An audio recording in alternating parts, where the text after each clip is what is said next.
আসসালামু আলাইকুম সম্মানিত ভিউয়ার্স, সবাই কেমন আছেন? আমি মিজান মিয়া, মালয়েশিয়ান প্রবাসী। মালয়েশিয়া থেকে সবসময় চেষ্টা করি আমরা যে প্রতিদিন কাজগুলো করি, কাজগুলো ভিডিও করে ফেসবুক ও ইউটিউব চ্যানেলে দেওয়ার চেষ্টা করি আপনাদেরকে দেখানোর জন্য। এই যে দেখুন আমাদের প্রতিদিনের কাজের কিছু দৃশ্য আমি ভিডিওর মাধ্যমে তুলে ধরলাম, দেখতে থাকুন। এই যে দেখুন এখন যে লডের খাঁচা নামানো হইতেছে 24 মিটার লম্বা, দুইটা বিসি একসাথে, দুইটা লট একসাথে ওয়েল্ডিং করে জোড়া দেওয়া হয়েছে।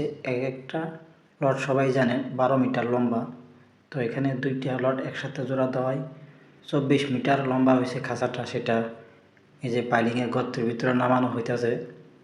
তারপর আরেকটি খাঁচা জোড়া দেওয়া হবে। এই যে দেখতে পাচ্ছেন এগুলো পাইপ, এই পাইপের সাহায্যে নিচে ঢালাই দেওয়া হয়। এই গর্তটা যেটা দেখাচ্ছি এটা খাঁচা নামছে, লড়ের খাঁচা, এটা 35 মিটার গভীর নিচে। তো এটা মূলত এখন খাঁচা নামানো শেষ। এখন যে অন্যান্য কাজগুলো যে দেখুন, দেখতে থাকুন। যে এখন যে দুইটা হুক লাগানো হবে, দুইটা হুকের সাহায্যে এই যে দেখুন, এই যে ক্রেন দেখাচ্ছি আপনাদেরকে, একটি টাওয়ার ক্রেন। এই ক্রেনের সাহায্যেই ভারী বস্তুগুলো, ভারী যেটি মানুষ আলগানো সম্ভব না, এগুলো এই ক্রেনের সাহায্যেই তোলা হয়, কাজ করা হয়। যে এখন যে হুকগুলো লাগানো হইতেছে এগুলো সাহায্যে এই যে লডের খাঁচাটা নিচে নামছে, এটা মাটির থেকে 200-250 উপরে থাকবে, সেই কারণে এই হুকগুলো লাগানো হচ্ছে। হুকের ভিতরে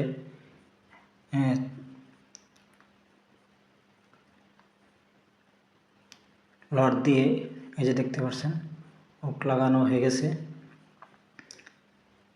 এগুলো 32 মিলি লট দিয়ে উপরে একটু ঝুলানো রাখা হবে, যাতে নিচে যে যত গভীরের নিচে যে মাটি আছে, মাটিতে যাতে না লাগে লডের খাঁচাটা, সেই কারণে। তো এই যে দেখুন এখন কিন্তু যে দুইটা হুক ওয়েল্ডিং করা হইতেছে, ওয়েল্ডিং করার পর দুইটা হুকের ভিতরে দুইটা 32 মিলি লট দিয়ে ঝুলানো হবে। এই যে দেখুন অন্য আসবাবপত্র, যেসব আমাদের কাজের ক্ষেত্রে যেসব জিনিসপত্র লাগে সেগুলো দেখুন এক পর্যায়ে হুক লাগানোর শেষ পর্যায়ে এই যে দুইজন ওয়েল্ডার ওয়েল্ডিং করতেছে। এই যে এখন দেখুন পাইপ, এই পাইপগুলো নামানো হবে। এই পাইপ এক একটা পাইপ উচ্চতা 4 মিটার। এই যে এটা হচ্ছে হাইড্রোলিক মেশিন। এখন যে কেসিং যে পাইপটি, লোহার পাইপ দেখাচ্ছি, এগুলো ডাবানো হয়। এই পাইপটি ভিতরে প্রস্থ হচ্ছে 750 ভিতরের প্রস্থ।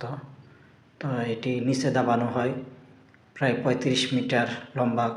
এটি মালয়েশিয়ার ভাষায় বলা হয় কেসিং। এই যে এদিকে দেখতে পাচ্ছেন এগুলো এদিক দিয়ে কাজ শেষ হয়ে গেছে, পাইলিং করার কাজ শেষ। এই যে দেখতে পাচ্ছেন আমি মূলত আমাদের যে কাজের পুরো সাইডটা আমি ভিডিওর মাধ্যমে তুলে ধরছি, পাইলিংয়ের পুরো সাইডটা তুলে ধরলাম আপনাদেরকে দেখানোর জন্য। এদিক দিয়ে কাজ শেষ, পাইলিং করা। এই যে আরেকজন আমাদের কাজের সঙ্গী, আমাদের সঙ্গী ভাই, তিনি হাঁটতে হাঁটতে এদিকে আসতে, এখন যেহেতু কাজের শেষ সেজন্য প্রস্তুতি নিয়েছে লুমে যাওয়ার জন্য। এই যে প্রস্তুতি নিয়েছে লুমে যাওয়ার জন্য, ডিউটির পোশাক চেঞ্জ করে, ডিউটির পোশাক বদলে এখন যে লুমে যাওয়ার যে পোশাক সেটা পরেছে। তো এই হলো আমাদের কাজের সাইডের যে পরিবেশ, সেটা আমি তুলে ধরলাম ভিডিওর মাধ্যমে, আবারও দেখাচ্ছি। এই যে দেখুন এই যে এদিকে কাজ শেষ। এই যে পাইলিংগুলো আমি আপনাদেরকে দেখাচ্ছি। এই যে এটা পাইলিং করা শেষ, ঢালাই এটাও শেষ। এই যে দেখুন যে লট, এই সামনেরটাও করা শেষ, তার সামনে আরেকটি, এটাও শেষ। মূলত এগুলো শেষ। এখানে মূলত 14টি এভাবে পাইলিং করা হয়েছে। তো এইদিকে কাজ শেষ।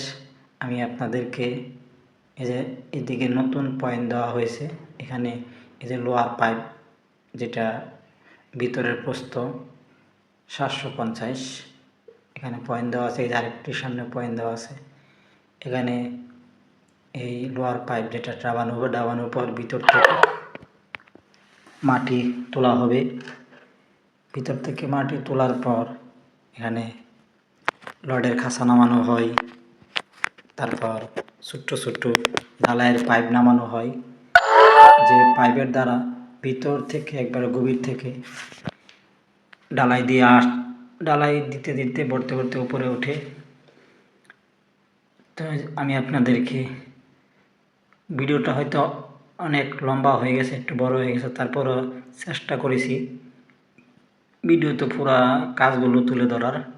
তো আশা করি সবাই ভিডিওটা ধৈর্য ধরে দেখবেন এবং ভিডিওটা কাজগুলো যদি প্রথম দেখে থাকেন এই ধরনের কাজ, তাহলে কমেন্ট করবেন।